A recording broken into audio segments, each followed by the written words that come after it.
یو سړی او مېلمانه به چې راله نو د ښځې نه ډېر تنګ ښځې نه به چې مېلمانه به راله دی به کوتک راواغست او مېلمه به یې نه پرېښو کور کې یو مېلمه یې راغی ډېر معزز و دی اوس سړی کې خیال کوي چې که ښځې ته هم چې چای مې پخې کا یا روټۍ پخه کا مېلمه راغلی اوس مې ښځه خښته په لاس ورپسې راوځي څه وکړم کور ته راغلی ښځې ته وایي چې ښځې خبره خو نه یې که نه وی نه وی یو ډېر لوی خان راغلی دی بنګلې دي او چمنونه دي او دولت دی او جایګیرې دی که د عزت وله ورکو نو ډېر څه به راکي نو ښځه خو هم خر دماغه ده که ویل ښه نو په دې زاړه کور کې مونږ اوسېږو یو بنګله به رانه کي ویل بنګله هم راکوي خو که تا عزت و ویل الله چرګوړی راونیسه زه میړه یې چرګوړی رانیولی دی لال کړی دی او زر یې وله روټۍ موټۍ او چای مې بار اجره کې دی خان سره ناست دی ورته ویل خان په داسې بلا اوښتی یم که د دې ښځې نه دې خلاص کم نو عمر ده به دې نیکي منم هغې ویل غم مه کوه چرګ مرګ یې راوړی دی خوړلي دي دا ښځه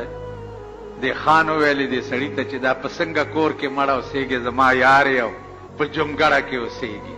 راځه چې یو بنګله دله درکم هغه ښځه ورته وایي چې او خان خدای دې ډېر ښه ساته سړي ته وایي چې لږه سوجي نه کومه چې لږه حلوا هم وله وکړم ویل وکړه حلوا یې هم وله پخ کړې ده کډه تړه ویل چې ځو کډه د غریب څه وخو لت کوپړی راغستی دي او په یو دوو خرونو یې بار کړي دي په یو یې کټونه یو دوه تړلي دي او پسې یو بکسونه مکسونه ایښي دي او روان چې څه منځ یې مزل یې کړی دی د خان چې کتلي یو کوی په مخه ورغلی دی خانه کوی کې داسې کتلي دي ویله د قدرت مالکه ته څه لوی خدای چې په کوی کې دیم چمنې او باغچې جوړې کړي د ښځې غېږ کې ماشوم و میړه ته وایي چې ته لږ ونیسه چې زه به ګورم خو چې دی ور منډه کړې ده چې کوی ته سر ښکته کړی دی خان رستو نه ټېله ورکړې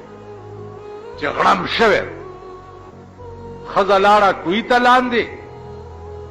او دې سړي ته یې ویې زه مبارک شه د بلا نه مې خلاص کړي سړي ماشوم په غېږ کو کور ته راغی چې شپه شوه ماشوم جاړي چې ماشوم جاړي زړه کې خیال کړی دی چې که دا ښځه مې په تندر ولګه که هر څومره خرابه وه خو اوس دا ماشوم راته مري نو سهار یې پړی او بوکا اغستې ده او هغه کوی ته ورغلی دی او ورکوزه کړې ده چې ورکوزه کړې چې راکاږي نو خیال به یې کړی چې دې بوکه کې به مې ښځه ناسته وي چې راویښېجو چې راخېجولې چې پاس راغلې ده اوس ښځه نه ده یو بله بلا پکې ناسته ده شیشکه غوندې پکې ناسته دا سړی ورته وایي چې څوک یې بیخ دي زه غورځوم دی ویل چې ومې نه غورځی ډېره نیکي به در سره وکړم چې ومې نه غورځی چې راویښېجوله څوک یې ویل زه بلا یم دې کوی کې اوسېږم نو ویل ولې راوختې ویل پرون یو ښځه را پرېوتې ده دې سپېږمو ته یې راوسته د خدای قهر ښځه نه ده د خدای قهر دې سړي ورته ویل ښه ده نو اوس خو به ما سره نیکي کوې چې دې بلا نه مې خلاصه کړې زما ښځه نشته واده مې نشته دې بلا ورته ویل چې زه پیری یم زه به لاړ شم د بادشاه په لور به کښېنم بادشاه به اعلان وکړي چې زما لور نه چا پیریان پاسول دا لور به ورکوم او باچهي کې به م څه حصه ورکړم به ته به راشي چې ما له دم راځي به چې زه تا وګورم د بادشاه لور نه به زه پاسم به ټیک شي تا له به په نکاح هم درکړي او بادشاه به بنګله او مزې به بلا تلې ده صاحبه د بادشاه په لور ناسته د بادشاه لور باندې اوس پیریان هله دمګري راولئ ملا راولئ دم کوي نه کېږي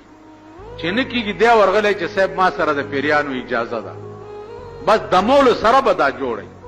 چې دی ورغلی دی بلا ورته ویلي دي چې رالی ویلو ویل بس زه لاړم خو که په بل چا کېناستم نو بیا به نه راځي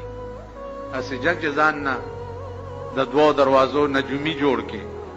تاسو په دې دغه ګورئ په دې دیوالونو باندې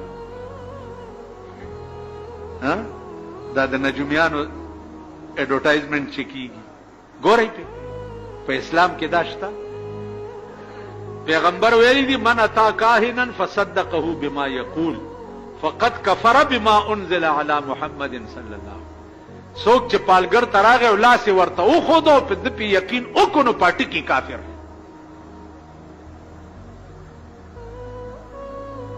عزیزانو بادشاہ لور چې جوړه شو مولای راوغختو نکای ورته تړلو یو بنگله ورکړو زمازه چرچې کاو دا بلا لاړه د وزیر په لور کې ناستا چې پاغي کې ناستا پاغي اوس پیریان وزیر راغه بادشاہ ته وی چې د استازم ستالور نم پیریان پاسولی لګي منکرم راولې بادشاہ ورته چې ورشه دړه کې خیال کولو چې د بلا سره ما وعده کړی د چې کپبل چا کې ناستې نه بدرځم تاسو سکی خیر ځان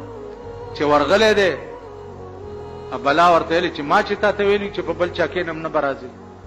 نو دی ورته وی چې دی لنیم راغله چې تا د وزیر د لور نه پاسو دی لراغلم چې د کوینا غ خزر راوته ده ما نه پښتنه وکړه چې بلا چرته ده نو ورته دی و خیمه وکنه